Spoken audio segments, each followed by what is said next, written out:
Yeah, well, Good morning, Midnight's Edge fans. We're here to tell you that we have so much more to offer you now at our Mixed Tees store. Not just t-shirts and hoodies, but we do have plenty of those, and new designs for that matter. You can also get mugs, and of course our brand new limited Amber Turds stained blanket. That's right, just for your bed or wherever you need it. So head on over to Mixed Tees now and get all your apparel and goodies from Midnight's Edge. Get up, wake up, this is your final warning. It's time for Midnight's Edge in the morning.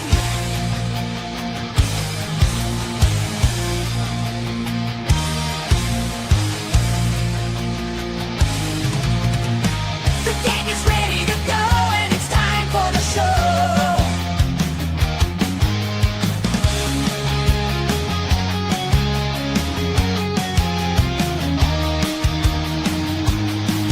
It's time for Midnight's Edge in the morning. It's Friday, TGIF. Good morning, good morning, good morning, good afternoon, good evening, whatever it is where you is listening. We have the boss man, Andre. How you doing? I'm doing excellent. Glad to be here. Another week's behind us. Tomorrow is my country's birthday and everything. So yeah, fantastic. Happy birthday to Norway. We also have Scribbles here. How you doing? Doing all right. Good morning, everybody, and happy Friday. Indeed. We also have Chris Brawley from Bleeding Fool. How you doing? Happy to be here. Thank you, gentlemen. And we also have Paul Chato from Paul Chato. Yes. here. Sorry, I was rushing around trying to get my figs. You're a Russian what? I was trying to Russian rushing fig? around getting my. He's a figs. Russian fig? Russian figs. There's Gotta something stay, about you. you know. You got to bring enough to share, Paul. I'm always eating on your show. Well, You it's are. lunchtime. Either breakfast or snacks or pizza or your own My wife sourdough. complains that I eat when I talk, and if you're a Hungarian, it's impossible not to. It's like these married to some Anglo-Saxon person who doesn't understand, Eastern European manners is very difficult. Yeah. Well, one day we're going to crash your house and raid your fridge just for all the times you made us hungry. So Anyways, I have to, when you're my age, you have to, remain continent. One way to do it is to eat figs, as opposed to all those drugs that they want to fill you. As long as you're not Well, eating yeah. the bugs. Pardon me, what? As long as you're not eating the bugs. Speaking of eating bugs. Oh, yes, that's right. I read them. Did you know? I didn't know. I just learned about that now. The bugs that go into figs to ripen them. Like that's screamingly, oh my God. They're intensely gross. You are eating the bugs. I'm eating the bugs. That's right. I just saw a video of that this morning. Ew. You will eat the bugs and you will like it.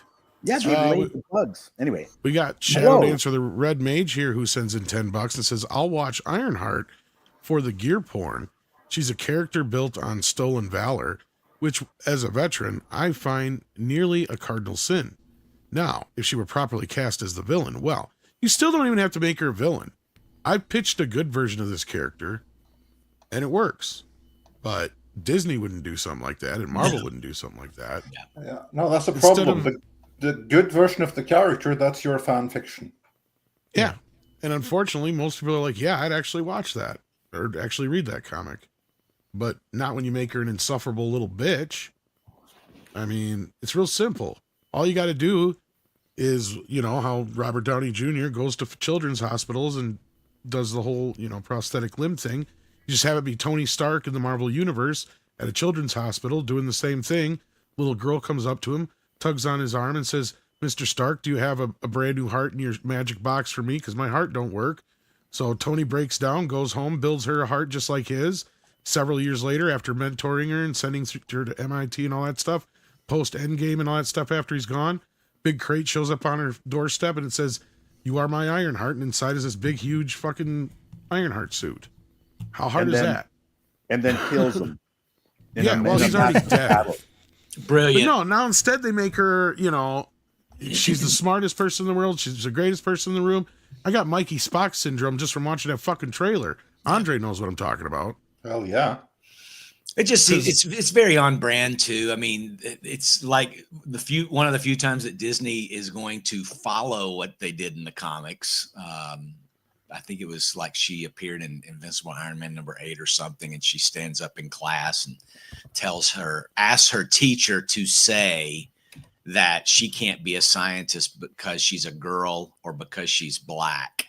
And the teacher's like, no, women can do anything. There's been women astronauts, and Riri's hearing none of it because she wanted some sort of adversity. I'm not sure how that makes her some sort of heroic fan favorite, but I'm sure Sana Amanat would tell me that she is. Yeah, we listened to Sana Amanat's TEDx talk last night, and where she was glorifying narcissism and projecting out. Specifically? Oh yeah. No, I mean, she was. This was a 2014 talk, so it was before the real DEI rhetoric and doctrine was sort of refined. And in the course of her talk, she kept talking about, she needed to see herself represented, and here's this character I created that everybody was craving around the world, this Miss Marvel character. And because she's all these things, and all the things that she listed were completely non-determinative factors of her makeup. She was Muslim. She's a girl. She's Southeast Asian. And Which character did she create? Miss Marvel. Oh, Miss Marvel. The Kamala Khan version. And so this was 2 years before Ironheart debuted in 2016. Well, I guess technically 2015 was when her first appearance was, and then 2016 she was fully revealed. Yeah. But it really showed the mentality that was going into Marvel of... I thought she was fully revealed in that 2014 movie.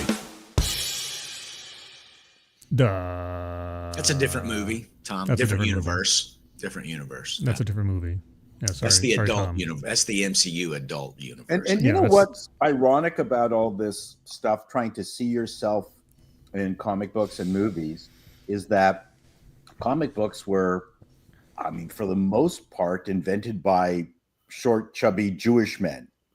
And and what they created was completely the opposite of who they were. Right. I don't need to see my balding self in the comics. I want to see Superman, right? And what you related to was the common experience, not the aesthetic. It's like, I can't be Wesley Snipes, but I think Blade is cool. I can't be a giant green guy, but I can empathize with the Hulk being a lonely, misunderstood individual. It's got nothing to do with being able to quote unquote see yourself. Seeing yourself or requiring to see a mirror of yourself literally in a character is narcissism. It's narcissism, and it's your own insecurities being projected outward. But my point is, at the beginning of comics, it was even more simple than that. It's like, I don't want to see myself. I want to have this heroic person that I can... Escapism. Yes, that's exactly right. It's completely the opposite of the way men think, right? And also, to add further to that, who is it that's supposed to be able to see themselves represented on screen here in Marvel in the past near decade now? Well, it's women in general and women of color in particular. Yeah. Now, which are the audience groups that more than any other have fled Marvel? It's women in general and women of color in particular. So it didn't work. No. Well, they were already such a small demographic to begin with that, you've alienated your main demographics. I'm not sure why they're spending 90% of their resources chasing 10% of the audience. Well, here's the thing. If they created actually interesting and viable characters rather than relying purely on aesthetics to try to draw in some audience that doesn't exist, you'd actually still have a fan base. Yeah. But Chris, I can actually answer your question there. Why they're chasing that 10% of the audience? Because they made the assumption that the audience that they already had was going to be there and stick with them no matter what. It's the exact same thing that they did in the comics, where they decided that we want to increase our readership by these extra 10-20%. This is our new focus. So we're going to gamble everything on reaching that new audience. Yep. And we just take completely for granted Yes. that our current demographic is going to be there no matter what. And now they're And what finally learning happened, that. Yeah, sorry about that. Andrew. yeah, and what happened was that the ones that you already had in your target demographic, they were the first to go.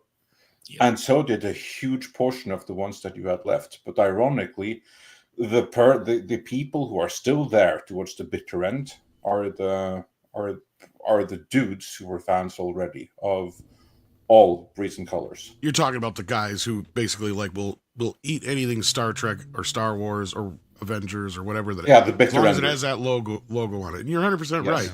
And that's pretty much what I was going to say too. So like that's where we're at right now, and we're there with almost all of these franchise. Oh, it's and a hopefully shame. the studios have figured that out. I think some of them have. Some of them are going to go kicking and screaming like Disney, pretty much across the board. But I mean, even Kevin Feige, I think he knows there's a problem, but I think he's completely ignorant of how to fix it.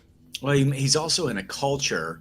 It's not just You could have over at stopped at Marvel. cult. It's at Disney too. I mean, we looked back at something Sana was saying around the time this character came out, is that Marvel's no longer going to be a boy brand, right? And we were talking last week, I think, about how Star Wars was trying to move away from being a boy brand. They want to be a lifestyle brand or whatever. And to your point, Andre, the idea was that, yes, you're going to take your current audience and you're just going to expand it, right? So it's a capitalistic venture. But I think the unintended consequence was that at the expense of what everyone who was already a fan loved, you crapped on it, and then you've continued to double down on what's only given you some slim margins, and you have to do a June Pride Month Voices special just to get those people to talk about it. So it really has been, they were sold a bill of goods when they were told that diversity, equity, and inclusion was going to increase sales, but they can't seem to let go. I postulated in a video a long time ago that it wasn't on purpose that they turned Marvel and Lucas into a girl brand. I have been involved in corporate mergers in my corporate side of my life. Almost none of them succeed, primarily because there's a saying in HR, culture eats planning. And my contention is the corporate culture of Disney, which was the princess, I called it the princess culture, it just subsumed Marvel, corporate Marvel and corporate Lucasfilm, Lucas Arts. Initially, it wasn't an intentional change. It's just what I have experienced in my corporate life. Is that anytime a corporation says, oh, no, this new company that we've purchased, you get to keep that crazy culture that you've got because that's what made you successful, never happens. No.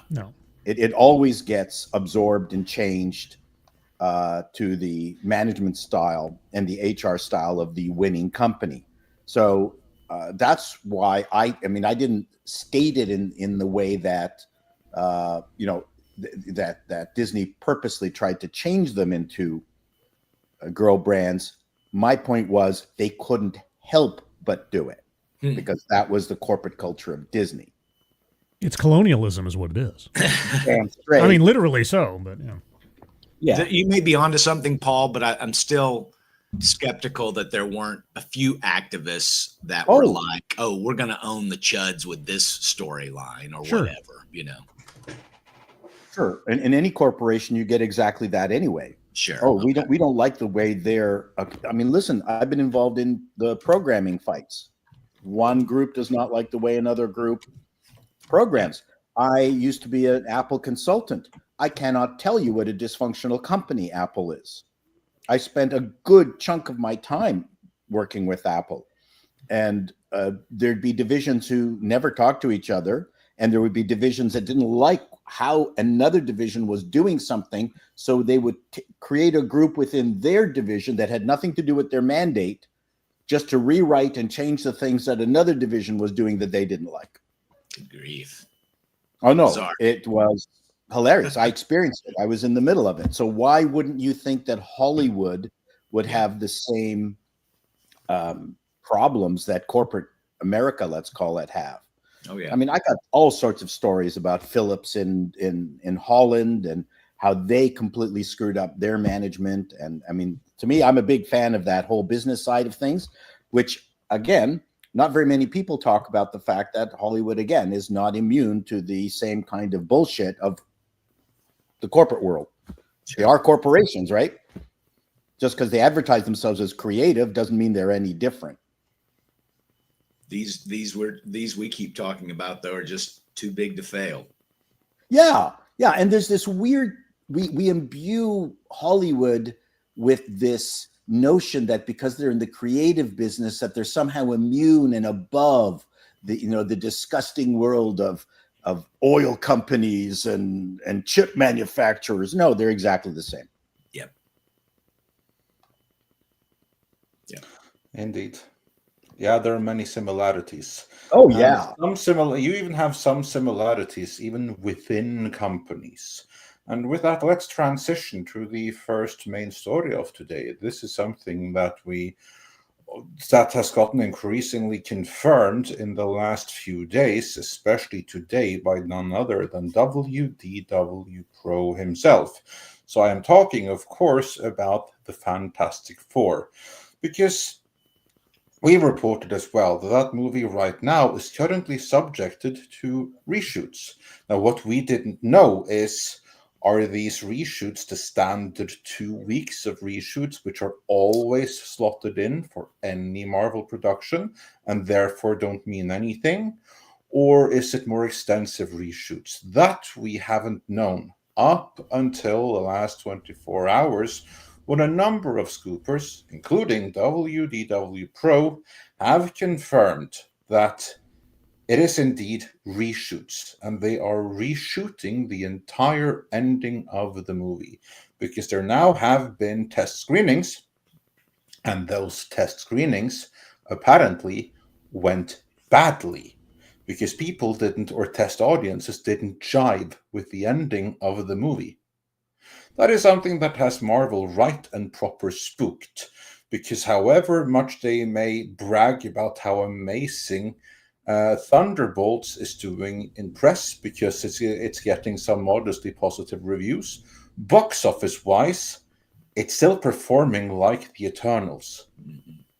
And Fantastic Four is supposed to set up the Avengers movie. What if people leave that movie on a sour note? What if they're less excited for the Avengers Doomsday because of that movie? That thought they can't even contemplate. So there's reshoots going on right now to try to salvage Fantastic Four.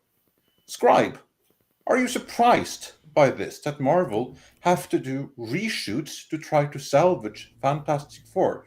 I mean, surely this has never happened before in Marvel history, has it? Well, I'm not surprised by the reshoots at all. I mean, the idea that they at the last minute suddenly found out they had a lousy product at the end is just Marvel for Marvel's sake lately. But I'm also, and I just want to point out, there's been like a pattern of this hurry up and fix things that's been going on since we know the Doomsday script isn't even finalized, or at least wasn't finalized as of a few weeks ago. The Russo brothers shot that extra scene for Thunderbolts just a month before the movie came out in order to tie it to the Fantastic Four movie, which they're not even directing, which is just the weirdest thing to me, is that they put in a scene for a movie they're not even involved directly with, but they have to be now because they're the architects of the future of the Marvel That actually has Universe. happened before. So there's precedent for that. Like, for instance, James Gunn directed the post-credit scene in Thor: The Dark World. Well, I realize that, but I just keep thinking that the Russo brothers were brought in as a demand from Robert Downey Jr. to do the Avengers movie after the Kang dynasty fell apart. And now they're scrambling to make it all tie together because they still can't get away from this. Every movie needs to be homework and interconnected with the next one. And so at the last second, they have a female Silver Surfer, they have a non-Bronx thing, they've got a weak Johnny Storm, and they've got girl boss Sue Storm leading the team seemingly, and the ending doesn't work. I'm shocked. and I don't understand what the problem is.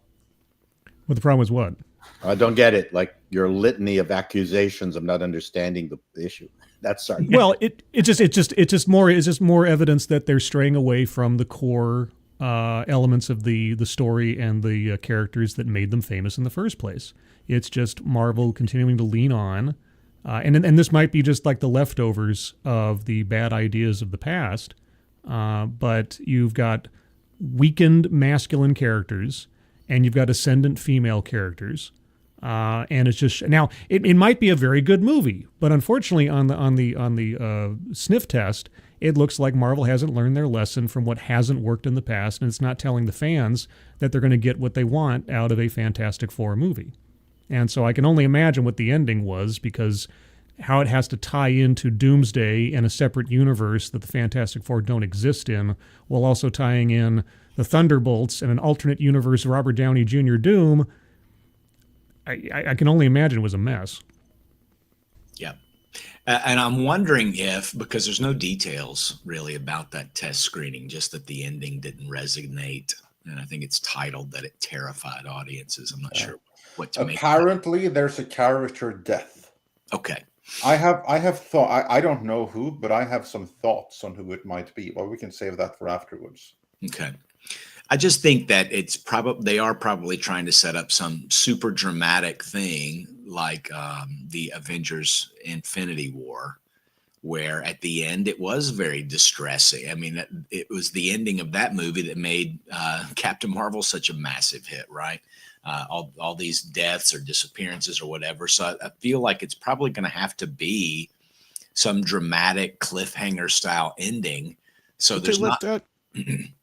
Go ahead. Oh, sorry, finish your thought. I'm sorry. Well, and that in itself may have unsettled the people that came to watch the test screening. I'm not sure. Yeah, Tom, you were saying. I don't even remember my point I was going to make. It's fine. Oh, dude, come on. I just think that maybe they didn't want it to end on a sour note, right? So I don't know what it could be either. It would be nice if I know what it is. They killed Grogu. Oh, I remember what I was going to say. That'd be great. The difference is now they're insistent on making a Thanos level threat like every few movies. Mm. Back in the day, they let that shit cook and simmer to the point where Feige didn't even know what the hell he was going to do with Thanos until James Gunn asked, well, what is the plan? Right. Right. So to me, it was like, because that was the difference then is they weren't worried about this big overarching story so much as they were each individual film. And that's what they need to get back to. And for better or worse, that's the mentality that James Gunn took over to DC, is that we're not going to push these things until they're ready to go. Right. He's canceled how many fucking projects or put them on the back burner and delayed Fantastic them. Four didn't need to be connected to anything. It could have been exactly like the first Wonder Woman or the first Yeah.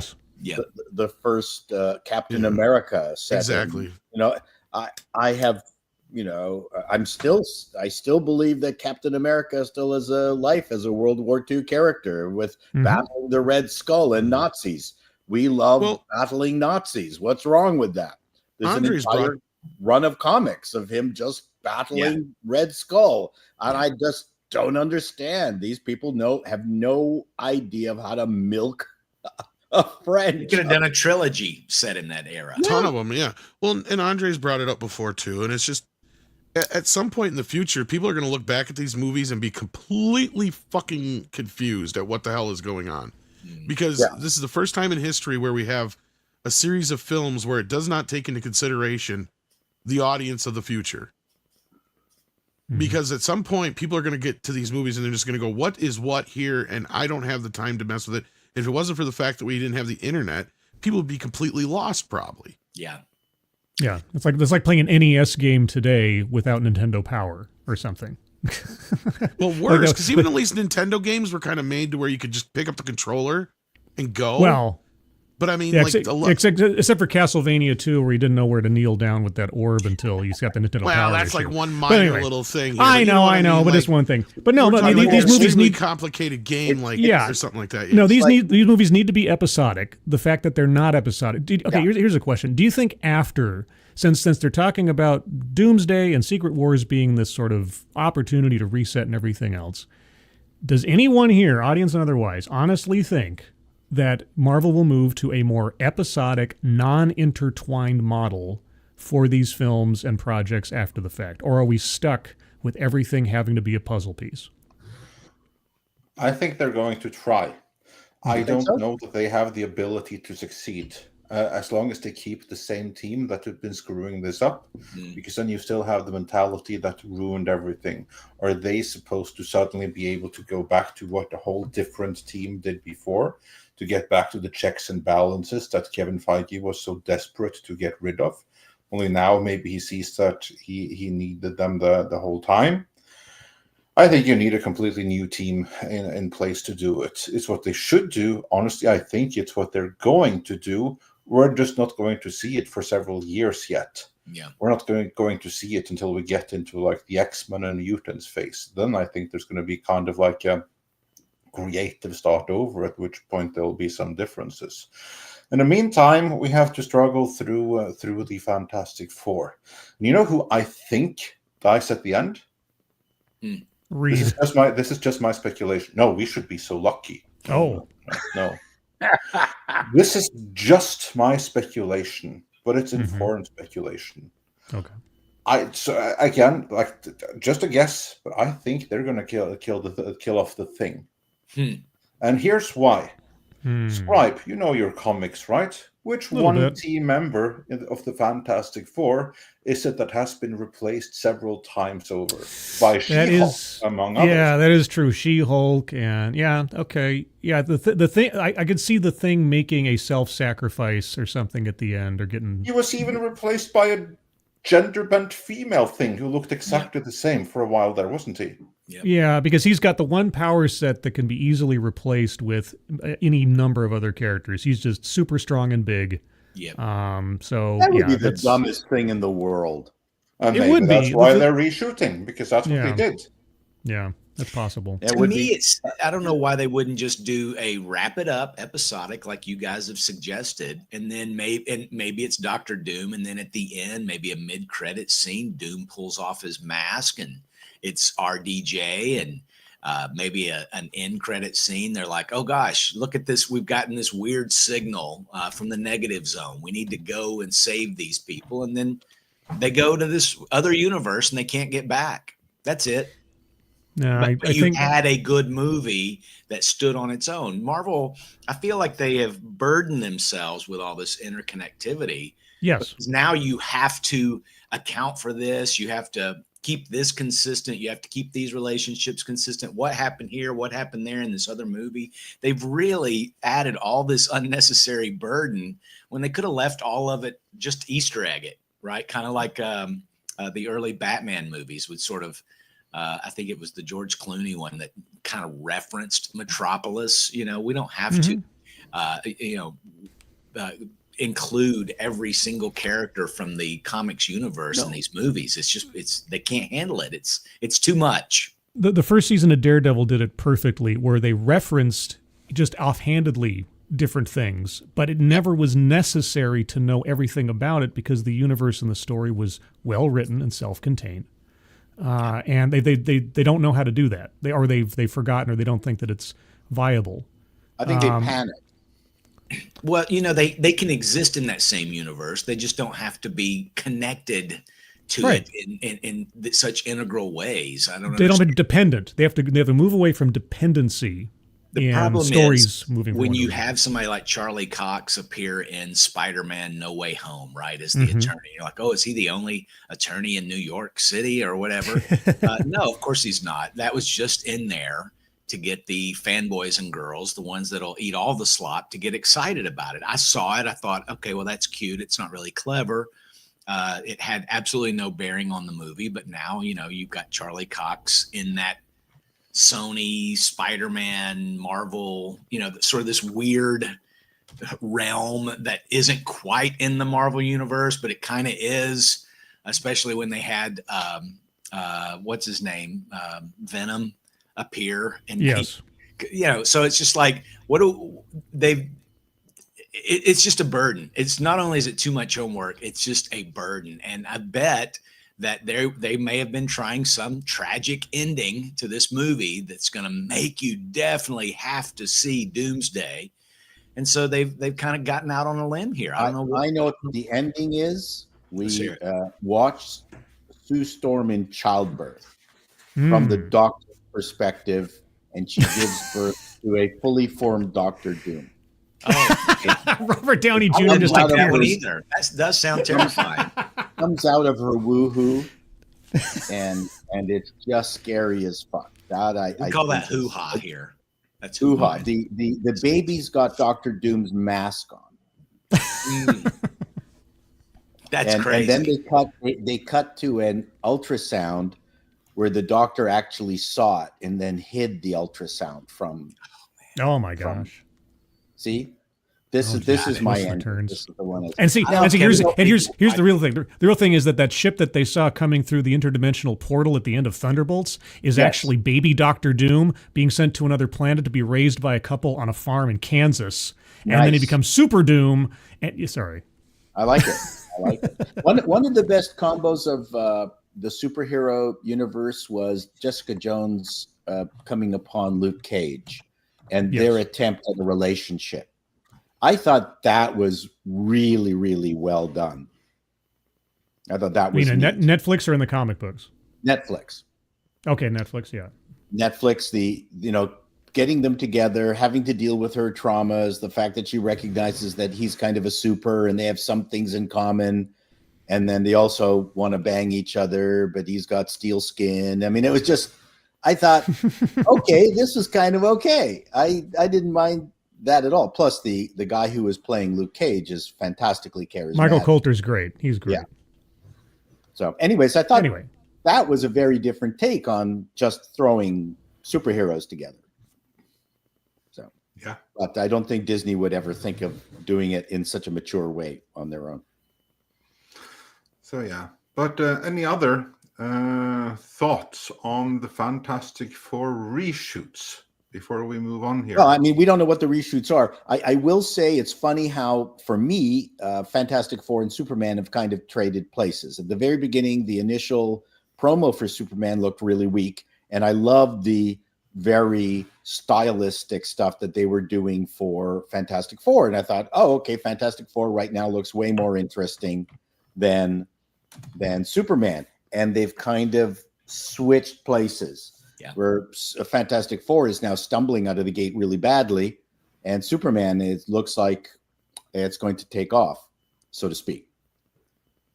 Let's hope so, because the future of the comic book movie genre, including Marvel's, is in Superman right now. Yeah, I agree, but both companies need the Fantastic Four to work too, because in the Marvel universe, the Fantastic Four is almost at the same level as Superman. That it's a hugely important franchise. Well, I would agree, but I think that all they need right now, just like Marvel saved comic book movies at one point, right now it's up for DC to do. I think that between a good Superman going straight into Peacemaker season 2, if those really are good and they fight on all cylinders, that's going to be enough. That the audience is going to stick with the comic book movie genre, even if Fantastic Four tanks and the next Avengers movies underperform as well. And Marvel just need to find their feet again until the X-Men saga, which is coming up next. yeah. Now, I want to know is any relationship, either married or sibling-wise, going to be in Superman from James Gunn's world? Are we going to see Well, his I mean, wife? Supergirl brother? apparently has got to show up, right? She's got to at least make a cameo. Yeah, I think so. Yeah, but that's She's not. got to be set I'm up talking at about least. Gunn's wife. Oh, is Gunn's fan. Robin. Oh. Gunn's wife's already got a part. Sean Gunn is playing Max Lord, though. Yeah, Yes, that's right. Sean Gunn's in there. His brother's in yeah. there. Yep. But that's in the Peacemaker. It's still in this universe now. That's the thing, and that's what They I have said the from same the start. roles. Yeah. He should have went scorched earth completely and just cast his wife with somebody else. But instead, he's hanging on to remnants from the past, Yeah. just so he doesn't have to undo his shit. Yeah, which is kind of strange. Yeah. As I said the whole time, that James Gunn's DC universe is really the Peacemaker extended universe. Yeah, pretty much. It is totally. Yeah. It's the character set up in Peacemaker. They are the connective tissue. And I think and the if you eagle will come compare to the the day. two, when you compare the two, the Superman movie and the Fantastic Four, we're not hearing all the woke red flags in the Superman movie that we're hearing in the Fantastic Four news, whether it's just Pedro Pascal getting on the internet, trashing J.K. Rowling, or and telling people to boycott the Harry Potter, the Warner Brothers stuff, or it's just seeing Johnny being kind of a soy, or seeing the fact that they've gender bent the Silver Surfer. I mean, there's just you could go through a list of things. Well, that's the ending. The ending for Fantastic Four is Mr. Fantastic gets killed by a golf club by the female Silver Surfer. That's the ending of Nexus Scourge, I think. Actually, I've seen that. He just gets pounded to shit by this lesbian female Silver Surfer. Oh my god! That, by the way, is who I hope buys it at the end of the movie. Pedro, yes. Yeah. Tim, I dropped in the chat. Tim Poole was even just saying on social media the other day on X, he's like, stop casting Pedro Pascal and everything. Yeah. I mean, it's got 23,000 likes on it. So I just call him Paycheck Pascal at this point, but I can't blame the guy for taking I call him opportunities. pedo. I call him pedo Pascal. Oh Uh-oh. no! Speaking of James Gunn, Uh-oh. Yeah, no, I don't think that anyone blames him for taking the opportunities presented to him. No. The problem right there is rather the agent problem in Hollywood, because he's the guy who's being submitted for everything and who everyone hires for everything. I don't blame him for taking the roles.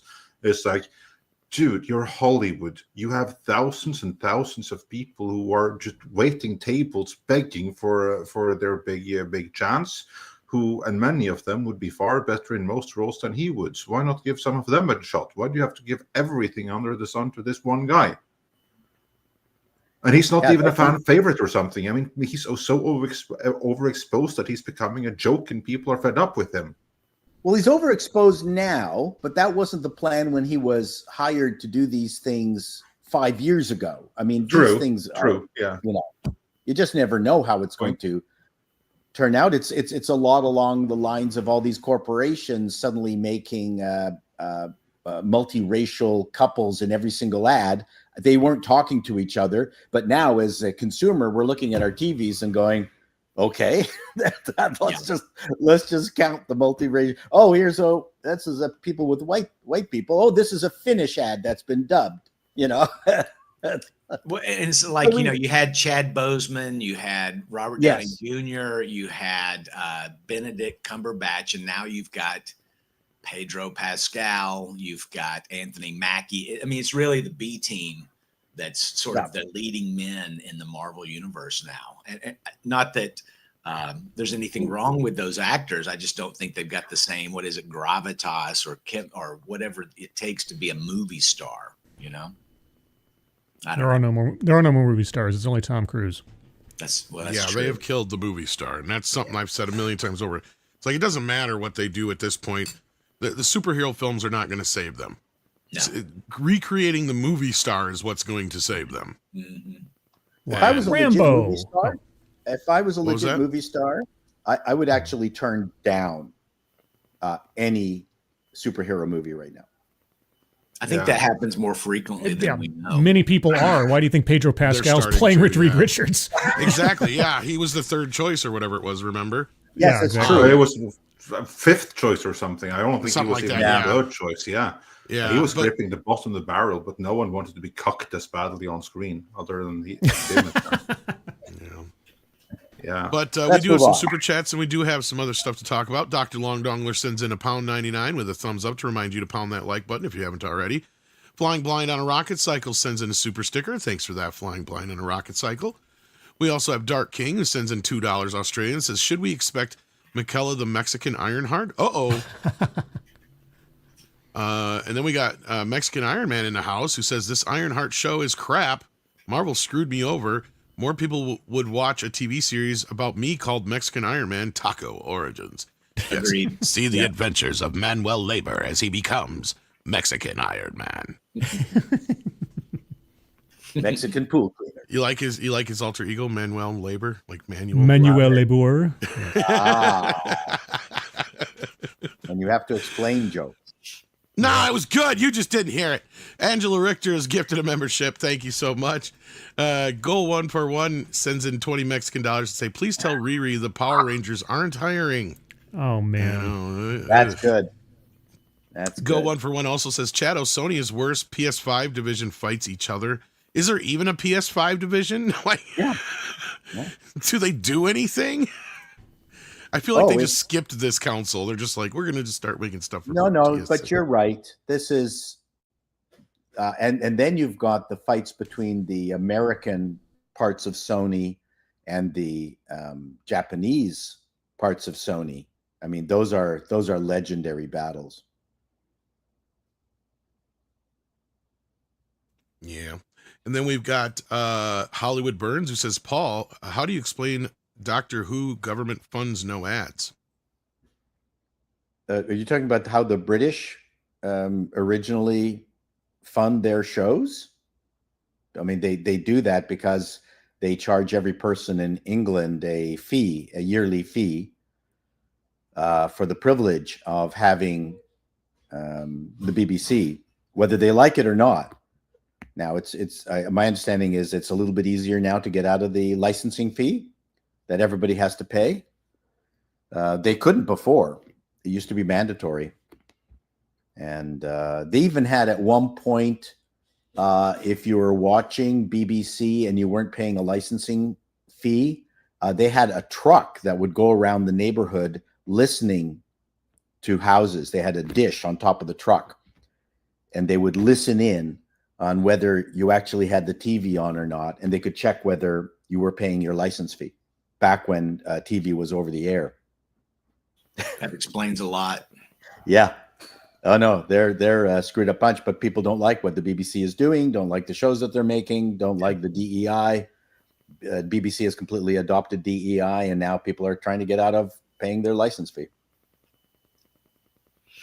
Okay, he sent me a message in the background. What he meant to say was, how does he explain the collapse of Doctor Who when they are publicly funded without ads? So are they Well, I still mean, the new publicly Doctor funded? Who is partially funded by Disney. Yeah. I think it's the cratering of the numbers, the viewership numbers that people are saying. It's a disaster. It's the viewership's gone. Well, it started off with Bag Lady Who. Where she was unbelievably uninteresting. She had the worst companions on the planet, and they retconned the creation of the Doctor Who's. They turned it into a little black girl. That's right. That was sort of the finale. That was sort of the cherry on top of the cherry. That's the cherry kick in the nuts. That's right. Yeah. Here, if you didn't like the series so far, enjoy it. And it's not the fact that she isn't a good actress. No. But every Doctor Who was idiosyncratic, and they just was makeupless, made her unbelievably unattractive. If you're going to go for the very first non-male Doctor Who, then make it Emma Peel or Honor Blackman.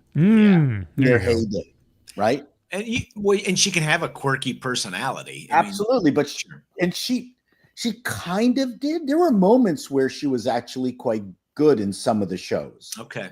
But so then where do they go after that, right? They're not going to go back to another old white man. They should have. Well, no, that's what they needed to do. They needed to have a palate cleanser white man. Yeah, they can't. Instead, they went with we know who, Well, it's the gayest Doctor Who ever. And actually, the very first show that I saw him, and I thought he had charisma that the Bag Lady did not. Yeah. But unfortunately, but he's not Doctor Who. He does have charisma, but he's not the right Doctor Who, I would say. Yeah, they went full Carmen Miranda. Yeah, good one. Yeah, nice callback. To that point about, they're saying Jurassic World Rebirth, nowhere to be seen. Scarlett Johansson, I think she still is. She's kind of in that same movie star. Like if you're not Tom Cruise, who's sort of behind you in the movie star sort of label? And you've got guys like even, maybe even Dwayne Johnson. Did you guys see that trailer for The Machine, or what do they call Yeah. it? My The God. smashing machine. He's almost unrecognizable in a couple of those scenes. Like if you just showed it to me without any reference, I don't know that I would have thought that was Dwayne Johnson the way they did the makeup on him. It's so Was amazing. that trailer good? It was. Yeah, Yeah, it Emily looks- Blunt is his wife in the movie. It's the sort of the origins of back when the UFC was a new thing. It's got a couple of nice moments, and I would say Johnny Depp and Brad Pitt are in that movie star realm also. Yeah, and that trailer, just to real quick, it kind of Yeah. gave me vibes of The Wrestler. If you watch The Wrestler, like even though it's telling sort of an autobiographical or dramatized autobiographical thing, but I really got a vibe of that.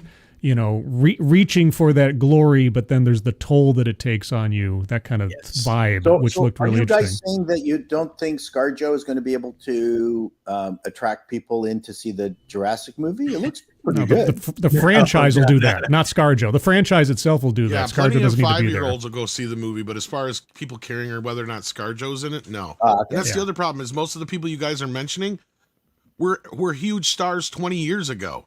That's my point is we don't have any real new movie stars. Timothy Chalamet might be one of the closest. And even Harrison Ford, who really you could have said was one of those movie stars, his Red He's Hulk a 50-year-old movie star. Yeah, exactly. He's not putting butts in seats for Red Hulk. No. Well, not after Indiana Jones. If Indiana Jones had been a success, then maybe, but it wasn't. So no. Okay, So I I'll did hear that, unretire. You've convinced me. I'll come out of retirement. Thank goodness. Finally. All right. Maybe you and Phoebe Waller-Bridge could do something together. There you go. I did watch one of your Ewok episodes the other night. Oh, you did? You need to call Paul. Yeah. You need to call Disney and have a You new were a Ewok bad series set influence up. on the children, you asshole. I didn't He write was the the adult script. that always got the kids in trouble. Me. You're not even supposed to be playing drop the sack. It's forbidden. Well, when you become 70 years of age, dropping the sack is automatic. It's automatic then. You just get up and yeah. It's supposed to be gradual, though, at least. Hollywood Burns says, does Warner Brothers get to a point where they redevelop Harry Potter from scratch? Well, that's kind of what they're doing with this series in a way. Yeah. I mean, it's not from scratch, but they're stuck within whatever confines, and as much as, she likes to play it down, J.K. Rowling has a lot more power than she pretends to have. Oh, yeah. And Totally. it's not just her that plays it down. Warner Brothers is playing it down because they're trying to kind of keep a safe distance so that the trans viewers won't get mad. Yeah. Which only goes to show that they are still gripped by the ideology, and they haven't fully accepted that it's over. Because if they did, they would not give one flying fuck about that That's right. particular demographic. It's like they're running a restaurant, though, right? It's like you're the manager and you just don't want to get yelled at. So why even say something that's going to make somebody storm back to the kitchen and start screeching? In order to avoid the screech, you're just going to give the customer the minimal that they think they are due and just enjoy your meal and get out. But that's all they want. even when I was running a larger company, you just don't want to hear anything from anybody. Yeah. I'd rather hear complaints from clients rather than like the 5 or 6 most horrific words when I was running my company of 15, 20 people was knock, knock, knock. Paul, can I have a minute? Can I talk with you for a minute? Yeah. That was always the worst. Mine is, can we sit there while you edit it? That's my worst. I don't want to hear that. Yeah. I actually I charge a charge- premium. Yeah. I charge a I charge premium for extra for supervised edits. Yeah. Oh yeah, supervised edits are extra. Sorry, That's right. Yeah. Sorry. Yeah. Go on. Pedro. Popularity.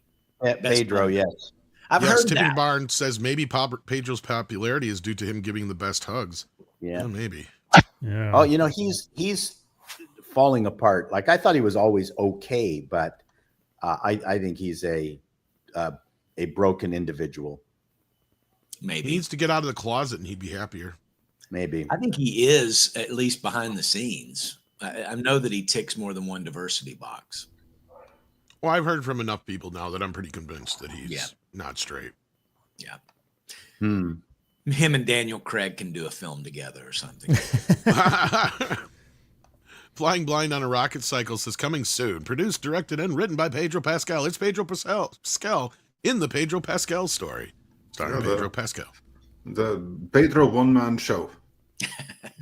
Detail Devil says between Black Snape Moan and T-Lose 2 for to fans, is it time Zaslav hires a Kareem Daniels to whip media budgets, distro, and creative incentives into shape?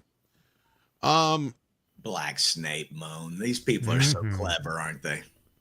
Honestly, this is the thing people need to understand. Zaslav does not micromanage the company the way Bob Iger does. He just kind of lets a lot of things run, and if they don't work, then he cuts them off. Yeah. So, after the fact. So he's going to let them fail first. Then he's going to cut them off. Yeah. Now, T-Lou is a whole nother thing. Like, the first season of that did well. The first part of this season did well. The problem was, and what most of us knew, is those who knew what happens in the game, when it hit that point, everybody predicted what was going to happen, and it basically happened. You lost the main audience. Because I was did I bring this up on the morning show the other day, or was it a different show? Where I talked to somebody who was into this show who had never played the games before. Now they're pissed. Yeah. Because they lost their main character. Yeah. It's like, I can empathize. I mean, that's what I felt watching Godzilla 2014, when the character who I was looking forward to following for the entire movie died 10 minutes in, and we got his piece of wood son instead.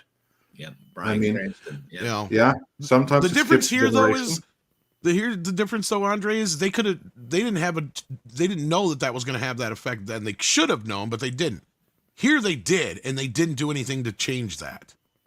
That's what some people are pissed about too, is that they could have not had that happen in this. Well, the thing is they already knew, or they should have already known that it was going to have a negative fan reaction because it got a negative fan reaction. That's my point. Video game. Yeah. Yeah. You'd think that Marvel would have learned that with the MCU. No. I mean, it destroyed Marvel Comics, and Kevin Feige still did it on film, thinking it would work differently there. I'm guessing that the what Detail Devil is saying, though, is Zaslav, we seem to be giving more credit to than we're giving to Bob Iger and his crew. That Zaslav is a little bit smarter, a little more savvy, or at least he's more concerned about the bottom line rather than the DEI requirements, that supposedly are going away. And I don't know, Zaslav, like you say, Tom, I mean, he's sort of above it all. And Andre is just going to let it fail, and those people lose their jobs, and we move on. And a lot of this stuff was in motion before he even took over. We got to remember that, too. We're just getting to the point where some of the things that he was involved in greenlighting are starting to see the light of day. Well, there's also programs and Hollywood math in place where they can absorb losses and move on, Well, that didn't work out. Let's keep going. T-Lou. Yeah. And then Jeremiah Hembry says, Chris, on your website, Bleeding Cool, how did you get the Scope One Piece live action series to and along with everyone who's in it? The scoop on the One Piece. Oh, scoop. I'm guessing it's a scoop. Well, I can't tell you my trade secrets, but I appreciate you noticing, Jeremiah. Thank you. Thank you. I told him. Speaking of inside Hollywood, we got a man from inside Hollywood right here. Hey. Good morning, afternoon. What day is it? Friday. But I guess you are so busy that all the days seem the same. That happens when you work 24 hours around the clock. Pretty much, yeah. Things have been bleeding together. But I'm happy to be here. How are you guys doing today? Great. Doing good. You become a bleeding fool? I saw you script on, what was it, on Film Threat? A discussion on Film Threat last night. What was that? Oh, last night I was on Mead, but yeah, I was on Versus Monday for a bit, I think. I can't remember. What happens is I'll start watching videos, and then all of a sudden the video, it's in another tab, and it starts playing whatever the next video is, not even in a queue. I think the algorithm just starts feeding me stuff, and I clicked over and you were there. It was not on Mead though. I don't know what it was. I'm confused. I'm getting old. I'm already confused and old. The sack has dropped. I'm afraid. Yeah, you dropped the sack. Bucky Cat says, "Did you see Charlie Cox, Vincent D'Onofrio hostage video where they are praising Ironheart?" Yeah, that was what's so sad bad. is also we just found out today that not a single one of those episodes charted. Oh, Ouch. wow. Maybe they lost a bet. Well, that only goes to show just how badly the Marvel brand has been damaged. Yeah. Wait, Ironheart dropped already? What? No. No, they made them do a video of them reacting to the trailer, and they feel like they're hostages in the video. Yeah, it's a sad And- looking video. And today it just dropped that all 9 episodes that none of them charted on Nielsen for Daredevil, which is bad because this is the first Marvel show to not chart at all. Oh, wow. That's really bad because that means it's basically doing worse than Echo, and that's the Marvel, brand damage right there. The one, what's her name? The Miss Marvel. Mhm. Yeah. Wow. That's crazy because I know that they've done better numbers than their Netflix counterpart because they already surpassed their Netflix views with the first few episodes of Born Again on Disney Plus by like 3 million. What do you mean, like of the Netflix series now on Disney Plus? No, well, of the original Netflix series when season 1 debuted, I think again it's all the episodes in one day. I think they only got like 4.7 million. And for Daredevil Born Again, I think Disney Plus just for those first 2 episodes cleared that pretty effortlessly. But You're also talking about the difference between almost 5, 6, 7 years ago compared to now, and the amount of numbers of people that were subscribed to, probably. well, so like that Netflix has into always had consideration. more subscribers than Disney Plus, even 5, 6 years ago. Mhm. So really, but then why did Netflix view it as a success? Was that within their At that time, that was within their that was in their peak moments of algorithms because that was in the Okay. first 5 years of their original programming. So they were really happy about all of that. Yeah. But like if you take those exact numbers, like 4.7 million for what was it, 8 episodes that first season Mm. on one day drop, and then you have like 5.6 or 6.8 for the first 2 episodes of Daredevil Born Again on Disney Plus. Like the people that are working on that particular show are clearly using those numbers as a metric to say, okay, we did well. But when you rate that against all the other Marvel shows that have come up before with the various sliding scale of Disney Plus subscribers, it is still ranked at the bottom. And that's pretty bad. Okay, the number you're stating, though, is actually just for the first 11 days, just to keep that in perspective as well. Mm. Okay, well, that's the first 11 days of Born Again, you mean? No, of the original Daredevil season. But that's the one. entire series in one go, right? Yeah, but just for the first 11 days. So after that doesn't count any more viewings. So Right, Yeah. but then you only have, the first 2 episodes. Well, you have essentially 3 episodes within the first 11 days on Disney Mhm. Plus, and those views numbers still kill it. Because again, they I didn't drop pointed every- out that it was similar to those numbers to begin with, but I was also taking in consideration that a lot more people have streaming now than when the original series was on. Oh yeah, I mean Netflix's streaming numbers have gone up, and then of course if you add in Netflix plus Disney Plus plus Hulu plus whatever other customers have, they're all multiple dipping into streaming services now. So there's no jumping ship from Netflix to go to Disney Plus and be happy with that. Like nobody's doing that because that's just silly. Why would you just abandon a Netflix membership that has almost everything just to be pigeonholed into Disney Plus, right? Mhm. I'd love to know what Disney's strategy is then if the numbers are not there, if they're not on the Nielsen ratings and they've got a second season greenlit and they're talking about doing a Punisher one-shot special. Yeah. I know that Disney's got this, an ad-supported level tier for Disney Plus. How are they justifying doing an additional season of this? Well, they've already spent it. I mean, the season it's not really 2 seasons. They're just broke it up because they started reshooting this back in October. Okay. They broke it up to hit the release date, the schedule, and they know like, okay, yeah, we're not going to make the back 8 are not going to be done on time, so we'll just split it up and call it 2 seasons. So that's them just kind of they're using that hiccup from the writer's strike and the actor's strike as a justification, be like, it's so successful, we'll just do this part. We're doing a second season. It's like you were announced initially when you did the show, it's going to be 16 episodes and like one of the largest Disney Plus Marvel show ever.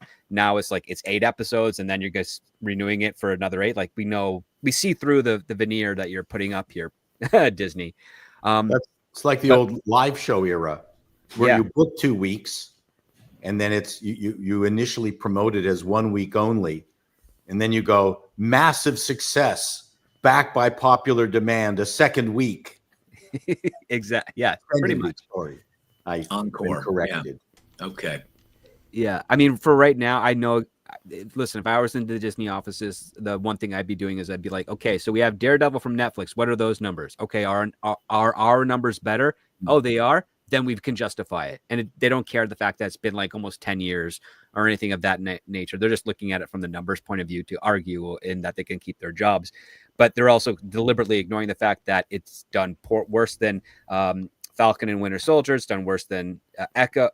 It's done worse than Ms. Marvel. It's done worse than Hawkeye and WandaVision. So, I mean, that's what you should be kind of rating it together with. Sure.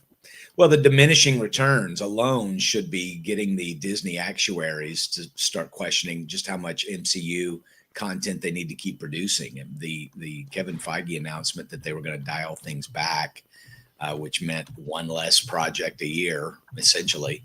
Yeah. Ought to be even more than that. I'm trying to figure out, now that they don't have traffic anymore because it's not live television, or it's not, it's not scheduled. Yeah, exactly. It's not scheduled. You don't necessarily have to fill content holes. It's like you don't have to make more MCU content if you don't want to.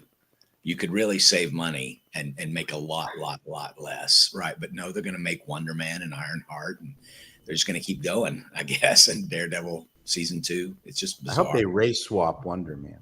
Oh, I think They They have. I mean, Hey, all your wishes are coming true, Paul.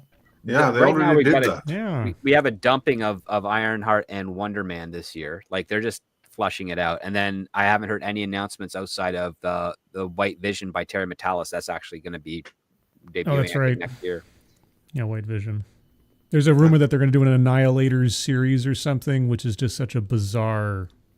Of all the things they could do, the Annihilators, like really, nobody hears of the Annihilators. White Vision is the Vision reconstructed, At the end of WandaVision. Yeah. That White Vision is the Vision I reconstructed. don't think they'll call it White He's Vision. really racist. I don't think they'll say White Vision. No, it'd be very Clear Vision racist. because you can't say white to someone that's fly. Oh, Clear Vision, isn't that an eye drop? Eggshell Vision. Hyper Guyver asked if we've seen the Motu leaks yet. Tila looks surprisingly feminine. Adam still looks like a twink, though. I have. I think she looks like shit. I can't find the video here. I know Anna, that Star Wars girl, had posted it. Now I can't fucking find it. I don't know if they pulled it down or what. Yeah. But to be spoke fair, about those this are on, behind the scenes photos. Yeah, it's she's just not. there's posing. actual video. Oh, okay. Yeah. That's what I was It's trying. behind Oh, here it the is. video, I found right? it. I found it. Okay. Yeah. We spoke about it on Wednesday, but we can do a repeat of that. So this is the video that came out. I think she looks like shit. I'm sorry. That does not look like Tila to me. And you're spending all this money. You could. I'm sorry. Yeah. She doesn't have her hair up with the little tiara thing. What? He's holding that sword like he's gay as hell. I don't know about that. I don't even know. Well, to be fair, though, that's And people try to say that amateurs with film technology in their pockets can make feature films equal to Hollywood. I mean, look at this cinematography that you're seeing from this. Well, this is from the guy who did Bumblebee, no less. That's what has me disappointed. What's that? got it. I'm not talking about him. I'm talking about the camera person that snuck this out. Like, as for me, I will defer judgment because I don't hate what I'm saying. Like maybe it's just my desperation that this project is going to be so okay. But what I think happened here, and this could very well be just something that I latch onto out of desperation. But I hope that this is a situation similar to what happened with Phantom in 1996, which is that the whole production was kind of like designed a little bit to be a satire, not a straight up adaptation that took it seriously, but like a wink, wink, nudge, nudge the whole time around. And then there came a director on board who had material in front of him that was wink, wink, nudge, nudge, this is all a joke. And he couldn't really change that, but he could try to make it a little bit more serious and earnest in his adaptation of it, which is exactly what he did. So out went Bruce Campbell, who was originally cast as the Phantom, and in came Billy Zane, because the director felt this guy is actually believable as the Phantom, whereas with Billy Zane, they were obviously doing something of a satire. I choose to believe, until the opposite is proven, that something similar happened here. That here you had a script that none of us have really believed in from everything we've heard about it from the Nee brothers. And then you have the guy from Bumblebee. And I think that he is trying to do something, that he's trying to make lemonade out of all of the lemons we got here. Because everything that I have seen from all the costumes and stuff, I kind of like see what they're doing. Because, like, for instance, yeah, fine. The thing is set on Earth, at least big parts of it. No one wants that. I mean, just look at Prince Adam here, and then compare to what he looked like in Filmation. They actually found a way to get the colors from his outfit to matched in an Earth-bound outfit that looks pretty okay. Where Tila is concerned, no, it's not Tila from the comics or from any of the cartoons. But at the same time, I could easily see that they could have done far worse with it. So I choose not to be too judgmental just yet. I will be when I'm proven to be wrong. When I'm proven to be way too optimistic, that's when I'll be. That's when I'll be angry. But until then, I choose to be not optimistic. I'm not going to write it off altogether just yet. Maybe it'll be like Barbie, maybe it'll be a fun You're far too satire. Right? You are far too fucking optimistic, and it shouldn't be. That's the problem with this. He's an action figure. Barbie's an action. No. You mentioned bend over Barbie. Oh man! I just demonstrated what the activists at Disney did with your Star Wars action figures. That's Tom is turning into the Incredible Bulk over there. I can hear him. Sorry, Tom. Yeah. It was all in jest. Well, that's the problem. Is that's what Hollywood is doing, taking this all in jest rather than treating it seriously. But this kind of like is the problem. What Tom sees, what I see, is that Lou Scheimer took a stupid Conan ripoff and toy line and he imbued it with life. Yeah. And this is what Hollywood doesn't see. They don't see the life that was imbued into it in the Filmation. What they really need to do is completely forget about the toys and just look to Filmation and see that right there. That has Lord of the Rings potential. That has Game of Thrones potential. Instead, they can't get over the fact that it started out as a toy collection, and they just can't get over that. It is one of my triggers. Yes, when somebody says, "Oh, it's just a fucking action figure," like nothing hurt my feelings more than when Robert Meyer Burnett tried making that argument, and I'm like, dude, you of all people should understand that it's more than just an action figure. Sure, it started out as just an action figure. Sure, the show may have been, the whole idea for it was to sell the action figure. But as Andre just said, Lou Scheimer took that idea and ran with it in a way and made him one of my first superheroes. Yeah. And because of that, it wasn't so much the association with the toy. The toy was an afterthought.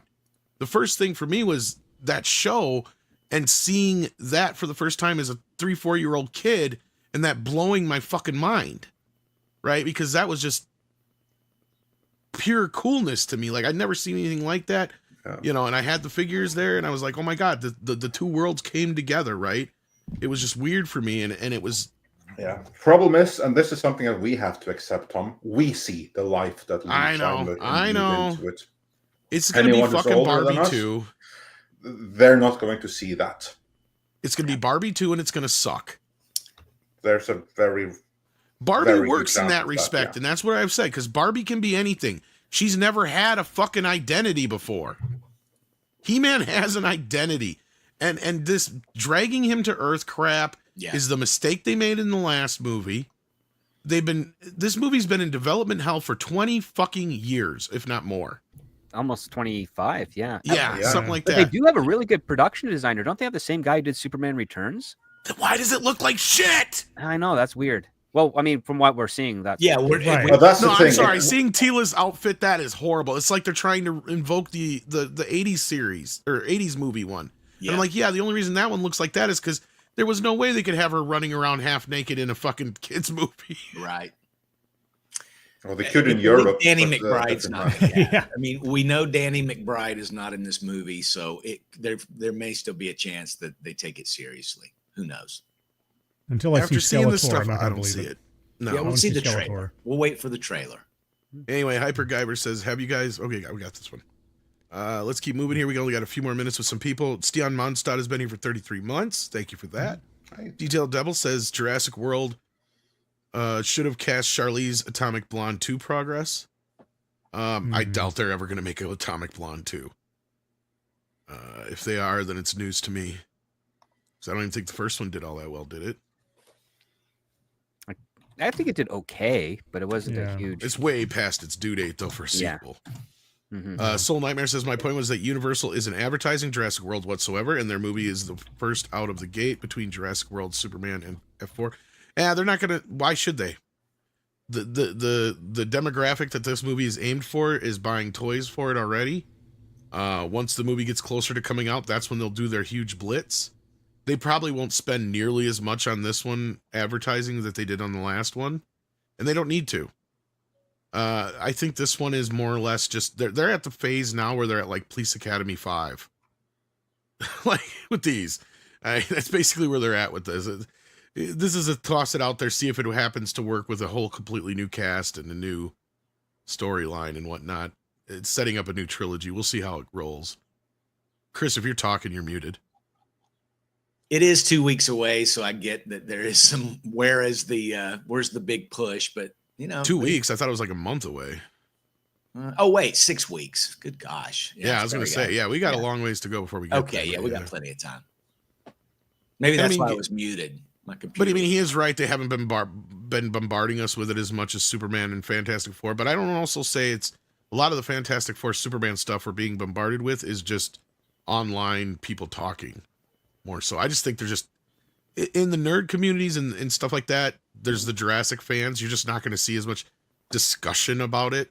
And I know we get this every time there's a Jurassic Park movie, and I feel bad for the Jurassic Park fans, but it's just like, sorry guys, there's not much to really talk about with it. It's just, it's going to do what it's going to do, and the Jurassic Park films are going to continue to do what they're going to do, and unless there's some major, unless there's some major controversy behind the scenes or something, there's just not much for us to talk about, I guess is the best way to put it. I don't know. Andre has a better way of putting it than that. No, I mean, it's there and it's mostly harmless. It's another Jurassic Park movie. What else is there to say about it? It's going to come out. It's going to do good because of dinosaurs. Exactly. Yeah, kids love dinosaurs. Yeah. There's nothing else to say about it. Yeah. There's not much. It has some dinosaurs. It has some humans. It has some story, and it's going to come and it's going to go. And the one thing you guys didn't mention, you said D'Onofrio is going on an apology tour for Riri, right? No, not exactly. What they did is they forced them to watch the trailer because they're shooting season 2 or whatever. They watch it from Ewan McGregor's car. Yes, they might as well have. Ewan was in the back seat. You guys can move on. No, they watched it on the set of Daredevil. But anyhow, we have Edgy number 1, who's been a member for 49 months. That's a long ass time. That is awesome. That's a long ass time. Lissa Marion is here. How you doing, buddy? Says which achieves terminal velocity in media culture first, black fatigue or Wi-Fi password people fatigue? What? What? I don't know about the last I understand one. what they're talking about. I think part of the problem, I hate to say it, on the let's call it the BLM side, is for whatever reason they're just not fine. Well, and this is on all sides, not even just racially. And we talked about that in terms of stars. Where's the star power coming from? Anybody? We're not getting stars from any racial group, not just one. I mean, notwithstanding the fact that Riri in Ironheart is the most unappetizing actress I've seen in a long while. But yeah, are we getting like oh god damn it, the guy who got slapped at the Oscars? I mean, he was a Will mega Smith and Chris Rock. Chris Rock. Yeah. No, I'm not talking about Chris Rock. Will Smith was a mega star, He was. right? And he opened movies. Yeah. But we're not getting anybody from any cultural or racial persuasion that we're really anxious to go watch in a movie. So I think the black fatigue comes from just what the race swapping. I think you're talking about the race swapping Marvel has done.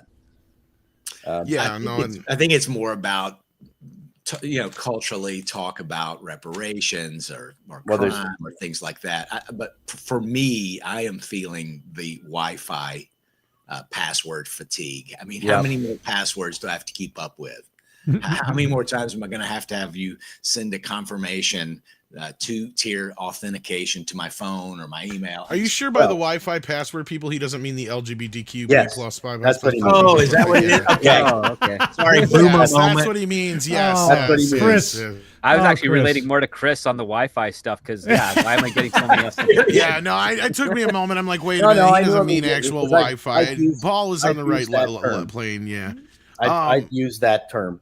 Now, again, we don't need Pedro Pascal wearing that stupid T-shirt, bring out the dolls or respect the dolls or whatever that stupid T-shirt was.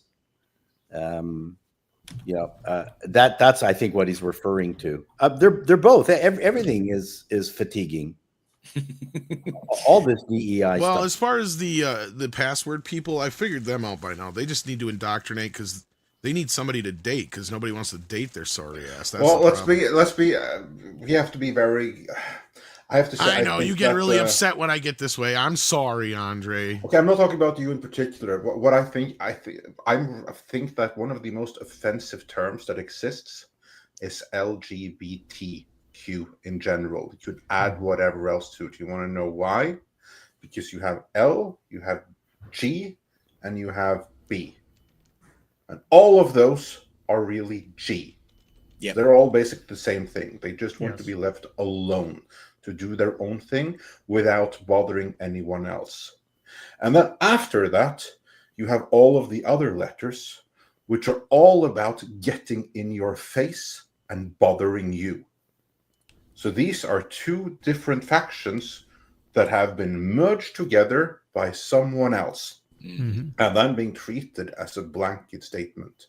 I think that everyone who is gay should riot against the entire LGBT community thing, because I know, but they need to do it more and they need to do it louder and make it clear that those people over there, they're not like us. They have hijacked our cause and they make us all look bad, and all the progress that we have made is being rolled back because of those people. Well, it's like the fetish activists are much louder than the people. Yes. Well, that's always the case. The minority is often louder, but I mean, again, the problem is LGB is a biological imperative, and the remainder of the alphabet is a mental disorder. Well, and the first two letters of that have actually started working together because of the whole problem. Like two people that couldn't stand each other before are now actually on the same side because they're just so sick and tired of their movements being hijacked. But we are losing a few people here, and we want to get to a few more stories. Yeah. Well, and LGB, let's just say you're gay. I mean, what's wrong with gay? You're gay. Exactly. That's perfect. Well, that's gay men never used to have these problems. See, that's the thing. No, but it's more, Tom. It's invented to conflict. But yeah, G was really all you needed. Yeah. When I lived in the gay part of Toronto, the biggest concern was trying to get the right mesh shirt. That was 80s gay, see, though. You don't want it. Yeah, you don't want it too tight. That was cool. See, it was cool to be 80s gay, right? 80s That gay was was cool. It was very cool to be 80s gay. You know what was really cool in the 80s? What's it? Rambo. Oh man. No. And guess what we're getting? Or at least they're trying to make this now. They're shopping it around at Cannes. Another prequel to John Rambo. Now, Andre, you know what I'm talking about, and I know you're leaving soon, so I want to give this over to you. This is not the first time that they've threatened us with this, but this is the first time they're threatening us with this without Sylvester Stallone involved, isn't it? Yeah, because what one needs to keep in mind here is that Sylvester Stallone doesn't own the right to the Rambo franchise and the Rambo movie. Millennium does that. I don't know if they own it, but they certainly control the rights. So they actually can make more Rambo with or without Sylvester Stallone, and with or without the script that Chuck Dixon wrote for a Rambo origin story. And of course, I think it's completely insane to contemplate doing this without using Chuck Dixon's script, which was approved by Stallone. I think you have to acknowledge that at this point, Sylvester Stallone is Rambo. And I don't remember if we said this live. I think maybe it was before we went live. It was one of the discussions we had behind the scenes before we pressed go live, where Paul Chato made the excellent point that there already is a Rambo prequel. It's called First Blood. And this, of course, is true. First Blood, the original one, is an adaptation of a standalone novel, and it was just happenstance and circumstance that they changed the ending so that Rambo lived towards the end of the movie. He doesn't in the original novel. And because of that, Rambo became Rambo from Rambo Part 2 onwards. Then it became like the Rambo that we know and love. This image that you see on screen right here, that's an image from Rambo First Blood Part 2, which is the beginning of the Rambo that we know, the iconic Rambo. So in a sense, there already is a prequel, and it's First Blood. And the iconic Rambo came after that. All I can hope that happened from this, I think the movie is going to happen now. I think it probably should happen. But I do hope that they'll be able to find a way to work with Stallone on this so that it's old man Rambo having flashbacks to when he was young. And then we see Chuck Dixon story. So whatever script that the good people at Millennium who don't know a good story, if it bit them in the nose, just do the movie. Yeah. Do that fine, but get Stallone on board, have him do like a small role with him basically just setting it up, like bookend it. Yeah. And then do the Chuck Dixon story. Have Chuck Dixon write it. I'm sure he can sort that out. That's how you want to do it. That Chuck Dixon story is because Chuck's got a relationship with Sylvester Stallone. I think kind of co-wrote. And I was looking for that. I actually have it here, but I couldn't find it. Kill. Actually, I have it. Yeah. And there's so much. Go ahead. Go ahead. Well, there's so much misinfo out here. Nobody really knows what this is. Is it an origin movie or is it a protege of the original Rambo? No, it's a prequel, is from what I've been hearing. It's the story of Rambo when he's in Vietnam. But again, like I'm with Andre, like we already have the prequel comic that's been approved by Stallone. Yeah. Why would I want to watch a story that has? And Stallone, they asked him about it. He's like, I have nothing to do with this. Well, the reason I say that is there was something called New Blood being promoted as recently as near the beginning of this month that Chad Stahelski was supposed to be directing, called Rambo 6 New Blood, which was a protege with Jack Quaid in it. So it's interesting to me that this news just did that ever get off the ground? No, but what I mean is that production was supposed to take place this year, and they were just talking about it earlier this month.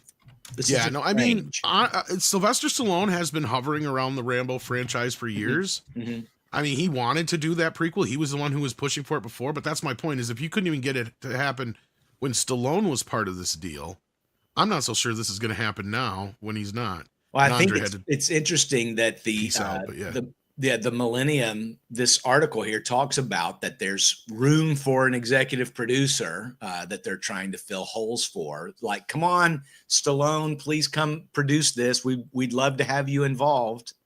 It's interesting. Yeah, and there is this actor who looks just like young Stallone that has been around, but I don't know. I just don't have any desire to see this without Sylvester Stallone involvement, regardless of him even being. There's in no it or need not. for it. Yeah, Yeah. where do you go? Where do you go after? We already have the sequence where he talks about Vietnam. Do we really want to see all that kind of crap? No. Right? Like, I mean, to me, it works better as him telling the story in the movie, right? Where he's like, he's talking about the Sushine box, and the kid comes in and it blows up, and his friend is blown in half, and he's like, Yeah. I can't find my legs, and all that kind of like. Who wants to see that as a show or a movie? Like, let's just leave it as it is. This reminds me entirely of Solo, an unnecessary prequel for a character that doesn't need a more established backstory. We've got enough. It's done. That or the Die Hard one. It's like, do we look? No, John God. McClane. That is the most like this one. At least there's a reason to maybe tell it, but the John McClane one, I'm like, no, because he was a regular cop or detective before this. What do you want to do? Have him like investigating stupid shit that doesn't matter? Like, yeah, and I mean. Yeah, it's backstory. They're just looking for something to mine further. Yep. And surely they got that idea from Stallone and Dixon's First Kill graphic novel, which I don't know where you can find that. I know Richard Meyer published it, so it's definitely. I have it. Like I said, I was just looking for it. You could order. I'm actually it again. waiting on mine to be delivered. I got the hardcover. Yeah, you should have it pretty soon. I didn't get the hardcover. I got the other one, but. Yeah, but I don't know. I mean, it's to y'all's point. We don't need this. It's the story's been told, and where do they go after this? If this, let's say they do this prequel and it's a hit, what do you do after that? Redo all the Rambo movies? No, that's just it. Rambo wasn't even that old. He was only a few years out of Vietnam in the first film. People forget that. Like, it's only been 5 years since Vietnam ended when the first Rambo came out. Yeah. So he was what, about 30 or so? Yeah, he was young. And then, I mean, Sylvester Stallone himself was in his 30s, but I mean, the character was only supposed to be like, 29, 30 years old, because he went into the military when he was 17, 18 years old. Yeah. And that was 82, I think, wasn't it? Yeah, well, I mean, technically, yeah, but the book came out, I think, in 80. Okay. Or like something like that. And that's the thing is the book, and Andre's right, the book is way different than what we got in the movie. In fact, it's funny, have you guys ever seen the movie The Hunted with Benicio del Toro and Tommy Lee Jones? Yes. That movie is closer to what the First Blood book is than what Rambo is, which is funny because I'm looking at that movie going, how did Dave Morrell not sue the fuck out of these guys? It's beyond me. It's almost scene for scene, line for line, beat for beat Rambo, but it actually is the book instead of, because, Benicio del Toro just starts killing people right off the bat. Right. And he just kind of goes on a killing rampage. And that's what Rambo does in the book. He just snaps and he just starts fucking killing everybody. And then Teasel's kind of like the hero in a way because he's got to stop this guy. And then Troutman comes in and it's like, yeah, it's in the movie, though, they changed that. And because at that point, they started talking more about PTSD and how this thing was affecting people and how Rambo, as long as he doesn't kill anybody, you can tell this story in a way where he was just this guy who was pushed a little too far and these guys shouldn't have done that. And now they've triggered this killing machine, right? Like that's kind of where the movie takes over the story a little differently than the book.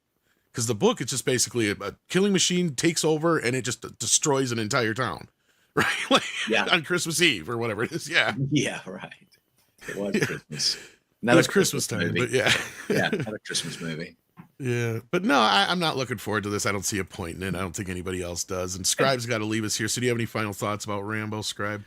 Oh, no, just like you said, it's an unnecessary prequel mining for material, and they should just leave well enough alone. Make something new. We don't need to try to relive the past. It's right there. It's fine. Leave it alone. Make a new character. Make something different. You want to do a origin story about somebody that does something in Vietnam and something else happens? Make a completely different character. Hell, even if you have to, hey, have him run into John Rambo in a one-off scene, and then they depart and have nothing to do with each other ever again. And there you go. I guess the book did come out in 72, but yeah, the whole thing was Dave Morrell actually worked with Vietnam vets. Yeah. And that's where the idea came from. But I got a split. So for anybody who's interested, Chris Browley and I did a TED Excellence last night. The first it was an extravaganza for my birthday thing. I did 3 TEDx's, but the first one was the premiere. Thank you so much.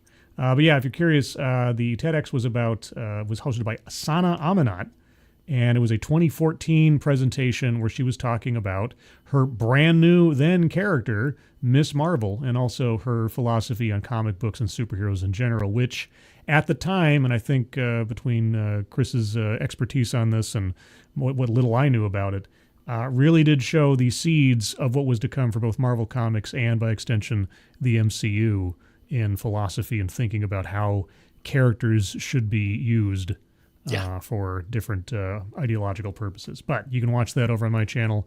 And if you're only interested in the first one, by all means, take a look at the first one. Because we use that one, I can't monetize that stream. Ted Talks claimed that. Because I didn't pause. I didn't. My pause game was off, or I had the image too big, or whatever. And You were pausing it all the time. I would. Just, you're just getting on their radar, probably. That's why. No, it's not the first time that Ted's done that, and it's fine. I usually don't monetize those things anyway. Yeah, it was a fun talk, and it was all about Sana, and she was talking about herself and how she is the destroyer of the Marvel brand, basically. Mm-hmm. I mean, in summation. But otherwise, guys, have a good rest of the Friday. Check out Scribe Light. Thank you, guys. And nice to see you, Tom, Chris. Best Kenner game ever. Take care, Scribe. Happy belated. Scribe Light is the best Kenner game ever. Kenner game? Scribe Light. Scribe Light. Yep. Put on the magic of scribing light. Take care, Scribe. Great.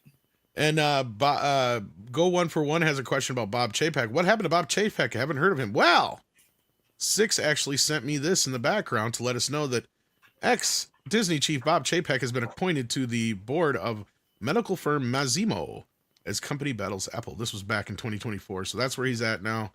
That's what he's been up to. He's been working. He's just not working in the entertainment field anymore. What's Apple doing? The only thing in the medical field is the Apple Watch and the earpods for... It says a blood oxygen tool.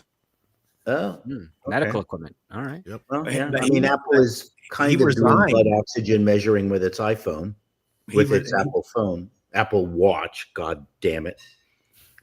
With its Apple Watch, it's doing some of that. But just for the record, he voluntarily resigned from them back in February. Who? What? Chapek? Oh, yeah. He's not with them anymore. Yeah, I don't know. This is old news. Yep, there you go. Well, that's what he's been doing since. He's been hiding out from chilling. The Disney bros. Right. So you're saying he left Disney in February or the medical company? No, he left the medical. Left Apple or whatever, yeah. Maybe he'll go work for Apple now. I'm going to hire him to do some post-production work. Well, he's good at picking winners. That's all I have. Sounds like he's good at getting out while the getting's good. Yeah, no, he was paid off handsomely to shut up. Yeah. Pretty much. Bar One Studios sends in 5 and says, just finished the biography on Bill Wilkerson. Surprising how little has changed in Tinseltown since the birth of the Hollywood Reporter. Yep. Which is probably why they don't think any changes actually happened. And it's like, have you not seen the rest of the world? It's like, just... Anyway, Hollywood Burns also sends in 35 South African rands and says, script, what's happening with Hollywood culture? What's happening with Star Trek and Paramount merger? And do we have anything to look forward to from Hollywood? Well, this year's been pretty good for movies. You had Sinners, you had a Minecraft film. Those were quite enjoyable audience pleasers. There's some fair amount of hype for Superman and mixed stuff for Fantastic Four. Jurassic World's on the horizon. We got Project Hail Mary, which I've read the book it's based off of, and I'm looking forward to that. So I think it's a slow crawl, but these are all movies that were put into production about 2-3 years ago, and they're now making their way to you guys. So Hollywood culture has made a turn. Warner Brothers is currently the leader of the Hollywood studio system right now. They're the ones that other studios are trying to follow, and Disney is resisting greatly to try and not emulate. I don't know about Star Trek and Paramount merger. I mean, Paramount owns Star Trek, so I don't know what you're referring to there, unless you're talking about Skydance. I think that's still in discussions right now before that gets completed. So, yeah. All right. Hopefully that answers your question. As far as Star Trek and Paramount, anything new over there, or just same old, same old? As far as I know, it's the same old, same old. I have crossed paths with a couple of crew members who are working on Starfleet Academy. They're just happy to be working. That's about as much positivity I can get out of them on that. Yeah. Yeah. And then we got Edgy number 1 who says, whenever a mysterious death circumstance occurs around Diddy, always ask, what has Corey Gamble been up to? Funny he's around when things go down. Yeah, for those who've been following the Diddy trial, I've kept up with the first few days. I haven't gotten up to speed in the last couple. It has been nuts, and I know Andre has it in the title. So let's kind of get everybody's kind of feelings on this. This has been quite the trial. It's interesting because his lawyers are making good points that a lot of the shit that they're bringing out has very little to do with human trafficking, so they better bring it back around to something at some point here. Yeah. Because, yeah, like, I'm not with Diddy at all. I think he's a piece of shit and he deserves to sit life in prison. But at this point, they're not showing the connections here of any human trafficking yet. Now, I haven't heard the last 2 days of testimony. But otherwise, yeah, we're in a situation now where it just sounds like some people who were more than willing to do whatever Diddy wanted did it. So, like, that's what it kind of sounds like to me. But I'm not a jury either. With a few incidents of rape. So. There's been, yeah, well, but that's the thing, though. Again, we're talking about things that he's not on trial for. Okay. That's the problem. Like, I'm not condoning any of this stuff. It's like, but we're on trial. He's on trial for trafficking, human trafficking, and racketeering. Okay, he's not on trial for beating anybody or raping anybody. Those things have already been dealt with in the past. He's paid all these people off. And I'm not trying to stick up for Diddy here in any of these things, but I'm just sitting here going with the, like, are they ever going to present any evidence of this other stuff yet? Are they just building a case? What's going on here? But I haven't heard the last 2 days of testimonies and all that kind of business I think in case something else has come up. Earlier this week, they had one of the biggest witnesses disappear. I don't know if they found. That's my point. Yeah, like things are not. I think that the things might be falling apart for the prosecution behind the scenes. Oh man, this is some Al Capone stuff. Witnesses disappearing. Yeah, key witness went missing and shit. That's my point here. Is again, I hope they're building up to something because they've got more than that. Yeah, I hope it wasn't all hinged on that, right? Yeah. And this girl Cassie Ventura, I mean, is she the one that said it was a Tootsie Roll or whatever? I mean, you'll have to look a little bit deeper to get the reference. I don't know. Yeah, look. This is some disgusting shit. Yeah. And but unfortunately at this point, we got to get to the end of this before we see where it's all leading to. And I hope for the prosecution's sake, they did not lose their key witness and all their evidence went out the window with that. Because right. If that's what this was hinged on, then you should have never went to fucking trial with this in the first place. If you don't have some kind of physical evidence. But anyway, Paul, you've been quite quiet. About this? Oh, because I know everything about this story. I'm completely connected with my homies out here in Burlington. I knew it. Burlington. I'm connected with. I want to know about the thousands of bottles of lubricants. I want to know what that was. We already know about that. So, I mean, but was it drugs or was it just baby oil? Mostly baby oil. There was drugs involved. Who needs 1,000 bottles of baby oil? Someone who's very dry. Don't judge him. Okay. No, I'm just kidding. Yeah, it's some freaky shit. Like, look, and I'm sure there's not a single person in this world who wants all their personal business out in public. Right. But at the end of the day, they got to get this shit figured out because otherwise, he's gonna walk. He's gonna walk. Yeah. Yeah, we've done a little bit of coverage of this over on Bleeding Fool, but it just keeps shifting around, and we really, honestly, the website doesn't get a lot of traction. Those stories don't get any engagement.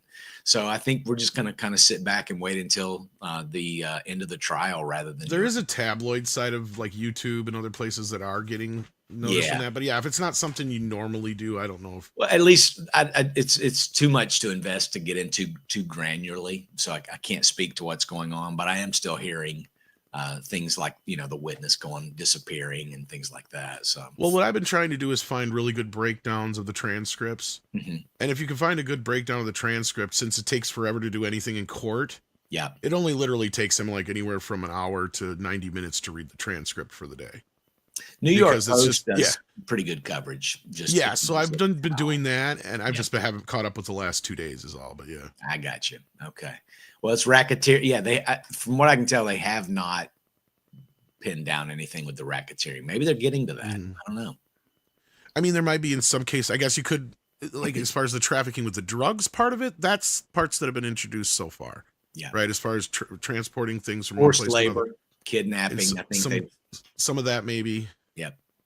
But again, you got to build that all into a case that goes to what they're trying to say, because all these other people, a lot of their stuff has been dealt with prior to, and they took payouts from Diddy. Yep, that's now, I'm right. not saying it's right, You know, but without forced kidnapping and payouts, how do I do and child labor? How do I do my YouTube channel? I don't know, Paul. We're trying to figure this out. See, I think they're blaming him for too much stuff. I mean, I think Asian kids might be cheaper than Mexican ones, though. I found out. I think maybe you should do an episode of Did He Do It? I don't think so. And then just farm that engagement, Paul. Yeah, I think that's a good idea. Engagement farming. It's not my best. It's not the thing I do best. It's better than Wi-Fi password fatigue, I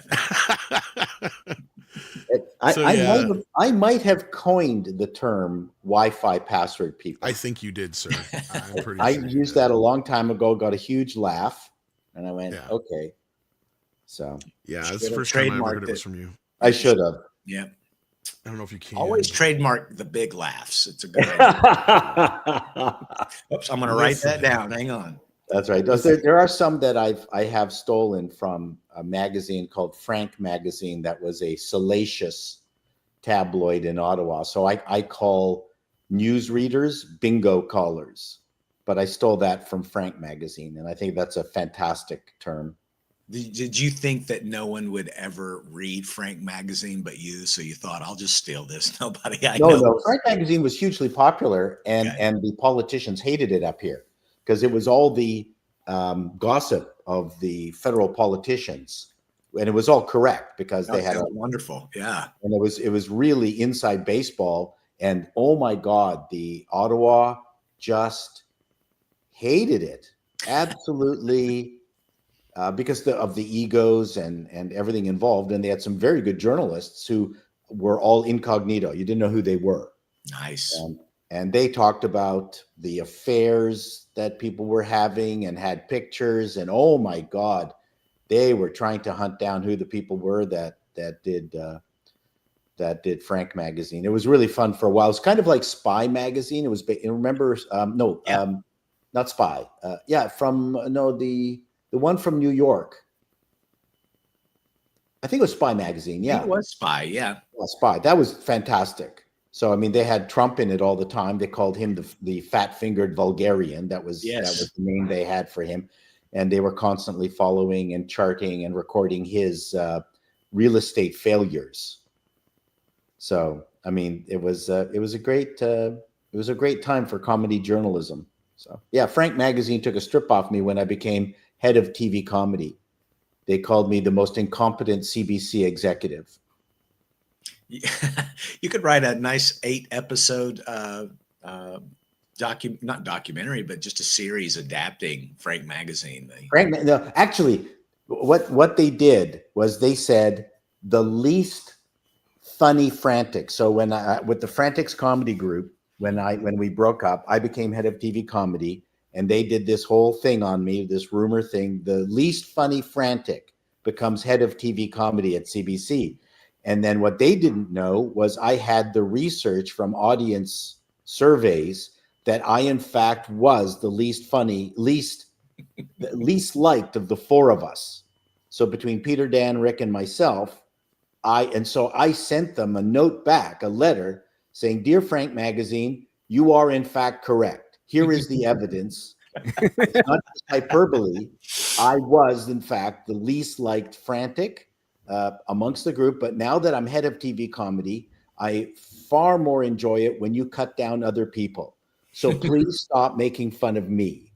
I hope they printed that letter. They did. And I heard back that the editor of Frank loved it. Apparently when he got it, they howled with laughter.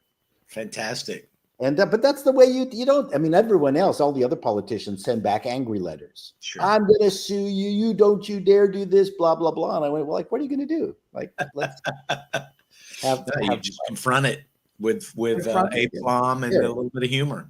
Yeah, you were guessing. You were just insulting me. I, in fact, have the data that shows that you were correct. I was the least like frantic. Yeah. In other words, your joke didn't land because I already knew that. Thank I you. already knew that. Anyway, But yeah, as I they love say, it. humor is truth. Truth is humor. So. That's right. Well, and the thing is, you got to find a way to deal with it, right? Yeah. That's Getting a good huffy way is to not do going it. to help you. Yeah. Yeah, but you've gotten to be Paul Chatto, and now you're on YouTube, and you're world Yeah, famous, so I'm tearing Yeah. down the establishment. that's We've right. forgotten all about those other Let's see what you guys are talking about, and we can get out of here. We Yeah, got Nicholas Horton says, coming to a cinema soon near you. Pedro Pascal and Daniel Craig in Brokeback Mountain 2, The Finger Job Down Under. Is that the story on Mr. Daniel? Is that the piece? No, I don't think Oh. so. I don't know. I think it's just because he keeps taking these gay roles. So he's Oh, probably, I see. No, I Yeah. think he's He all man. wants to be cast again. He wants to get as far from James Bond as possible. yeah. Marksman 117B says there was an article about how HBO writers begged Neil to change the story for The Last of Us, but he refused and he believed TV audience would be different. They're more fickle than video game on. And this is what I said too, because maybe Paul could back me up on this one. At least in a video game, you're used to being able, or you're used to like your main character going, oh, they're gone. Now I'm somebody else completely. Yes. Right. That is not an abnormal thing in a video game. In a TV show, though, Yeah. you can't just turn around and change your main character. You go from Valerie to the Hogan family then all of a sudden. Yeah, and the problem is, as a TV producer, you go, notwithstanding what we think of Pedro Pascal, he was good in The Last of Us, and he was well liked in it. Yeah. And I liked the first season quite a lot.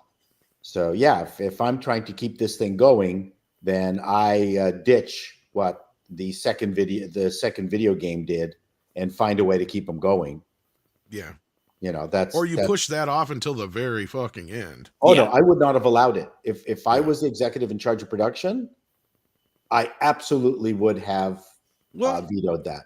and also look at how a similar storyline really kind of destroyed the Walking Dead. Remember when they had Which Negan I come never in? saw. Yeah, but that was a big deal. I remember with a lot of people. That's kind of where the ratings for that show plummeted. And I don't even think that was a main character, even was it? It was a side character, I think. Mhm. Yeah, And no, sometimes it's just a matter of how you get rid of these characters is how people react.